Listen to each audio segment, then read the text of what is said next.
लागलं, मला आवाज द्या. मी तुमच्यापाशी नाही उभा राहिलो तर मला नावाने सुद्धा हाक मारू नका. ही आमची शालीनताई आहे. बरोबर आहे शालीनताई? हे वाक्य वापरलं होतं मी. नारदाची गादी. मी अजून खाली उतरलो नाही. आता तुमच्या जागेवर जर दुसरा असताना तर मी बरोबर काम केलं असतं, पण तुम्ही अनाथ आहे आणि अनाथाचा जनार्दन परमेश्वर एकच भगवंत आहे.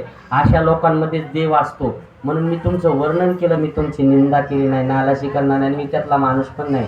माझ्या गुरुने मला ते शिकवलं नाही. माझ्या गुरुने मला सांगितलं नेहमीप्रमाणे, जेणेकरून असणारे सर्वांचं अंतकरण द्रवभूत होईल अशा पद्धतीने बोलत जावं. मी तुम्ही माझेत म्हणून बोललो, पण असं नाही की तुम्ही लफडेबाज आहेत म्हणून बोललो नाही. मला त्याच्याशी देणे घेणे. मी आज तुम्हाला ओळखत नाहीये. तुमची पार्श्वभूमिका बाप्पा महाराज मला सगळी माहिती आहे. तुमच्या अंतकरणाला दुखवायचा काही एक संबंध नाहीये. मी तुमचं कौतुक केलं, वर्णन केलं नाथाच्या दरबारात. कपड्याचा आणि ह्याचा लपड्याचा विषय नाहीये. आता श्रीराम महाराजाला माहिती आहे माझा स्वभाव कसा आहे. मी डायरेक्ट बोलणारा माणूस आहे. मी कुणाच्या बापाला देत नाही का.